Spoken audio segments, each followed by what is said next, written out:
Rekan-rekan media yang saya hormati, baru saja Presiden Joko Widodo melakukan pertemuan bilateral dengan Perdana Menteri Jepang Fumio Kishida di Istana Akasaka, Tokyo pada hari ini tanggal 16 Desember 2023. Kunjungan Presiden Republik Indonesia ke Jepang ini adalah dalam rangka KTT perayaan 50 tahun ASEAN Jepang.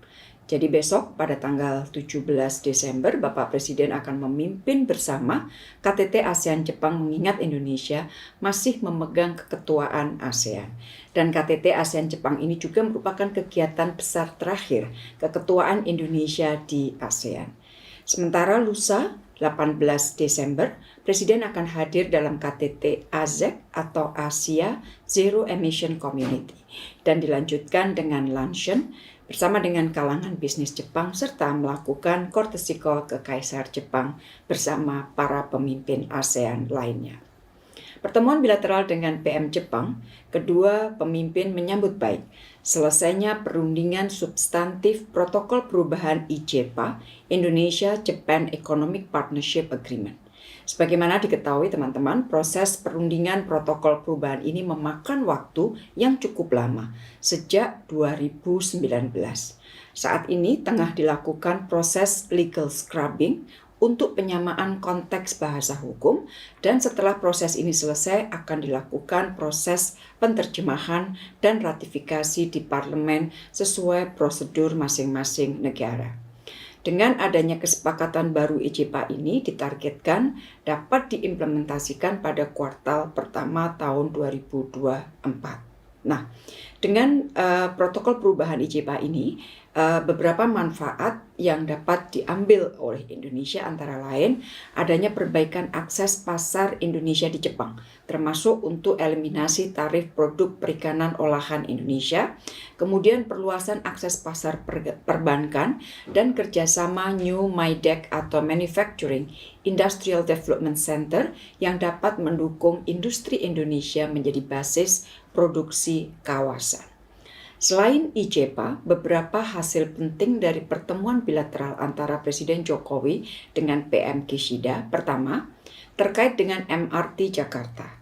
Terdapat satu langkah maju, yaitu adanya komitmen Jepang untuk kelanjutan pembangunan MRT jalur Timur Barat. Presiden juga mendorong agar pembangunan jalur Utara Selatan fase 2A dan 2B dapat selesai tepat waktu. Yang kedua, di dalam pertemuan tersebut membahas mengenai masalah transisi energi. Sebagai ko-inisiator Asia Zero Emission Community atau AZEC, Presiden menekankan pentingnya implementasi berbagai proyek prioritas termasuk pembangunan pembangkit listrik geothermal di Muara Laboh, kemudian proyek waste to energy di Legok Nangka, dan juga pengelolaan lahan gambut di Kalimantan Tengah. Isu ketiga yang dibahas, Presiden mengangkat pentingnya kerjasama mineral kritis dengan Jepang dan kesiapan Indonesia untuk menjadi bagian penting rantai pasok baterai EV dunia. Keempat, disepakatinya dukungan Jepang yang lebih besar bagi pembangunan ekonomi pulau terluar Indonesia termasuk untuk industri perikanan. Dalam pertemuan, Presiden juga mengangkat isu Palestina, dan bagi Indonesia, tiga hal penting yang selalu ditekankan oleh Presiden. Pertama adalah pentingnya terus mengupayakan gencatan senjata secara permanen. Yang kedua, memastikan bantuan kemanusiaan yang berkelanjutan. Dan yang ketiga, mendorong segera dimulainya proses damai untuk mencapai penyelesaian dua negara. Rekan-rekan media yang saya hormati, sebagai hasil atau deliverables dari kunjungan bilateral ini, beberapa hal yang dapat di-highlight, yaitu pertama adanya hibah kapal patroli Jepang kepada Bakamla dengan nilai 9 miliar yen atau setara US dollar 63,3 juta kalau kita menghitungnya dengan kurs saat ini. Hibah kapal ini akan digunakan untuk meningkatkan kapasitas kemaritiman, termasuk dari sisi penegakan hukum. Yang kedua, adanya pledge Jepang untuk mempercepat pembangunan MRT jalur Timur Barat dengan target groundbreaking Agustus 2024. Yang ketiga, adanya MOU antara Rumah Sakit Jantung dan Pembuluh Darah Harapan Kita dengan Tokushukai Medical Cooperation senilai 10 miliar yen, dan kerjasama ini bertujuan untuk meningkatkan pelayanan kardiovaskular di kawasan Asia.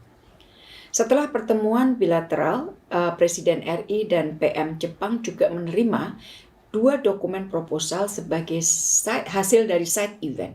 Hasil dari side event ASEAN-Japan Young Business Leaders Summit dan ASEAN-Japan Gen Z Business Leaders Summit.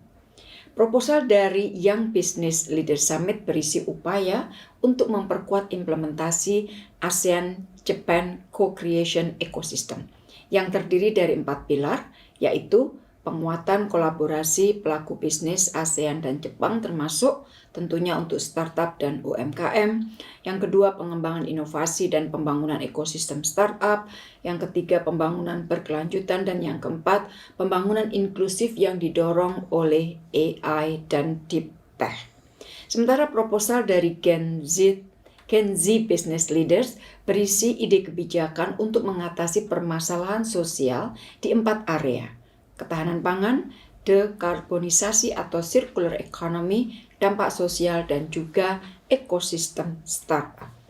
Rekan-rekan media yang saya hormati, selain kegiatan Presiden Republik Indonesia tadi pagi, saya bersama dengan Menteri Luar Negeri Jepang Kamikawa Yoko juga menjadi pembicara pada talk show Women and Peace and Security yang diselenggarakan oleh Sasakawa Peace Foundation. Dalam pidato saya mengangkat pentingnya perspektif perempuan di tengah dunia yang divided, guna memperkuat saling pemahaman atau kesaling pahaman untuk membangun jembatan terhadap perbedaan dan untuk membangun inklusivitas. Peran perempuan krusial bagi peace process karena perempuan mampu melihat lebih detail dan mampu melakukan engagement dengan local community secara inklusif. Indonesia terus secara aktif mempromosikan penguatan peran perempuan dalam perdamaian ini, baik di tingkat regional maupun multilateral, termasuk saya sampaikan bahwa Indonesia adalah inisiator dari South Asia Network of Women Peace Negotiators and Mediators, dan melalui resolusi PBB 2538 ini adalah merupakan inisiasi Indonesia mengenai Women Peacekeeping Operation. Jadi saya ulangi lagi, Indonesia telah menginisiasi lahirnya resolusi PBB 2538 terkait Women Peacekeeping Operation. Dan hingga saat ini terdapat lebih dari 119 Women Peacekeepers Indonesia di 7 misi perdamaian PBB.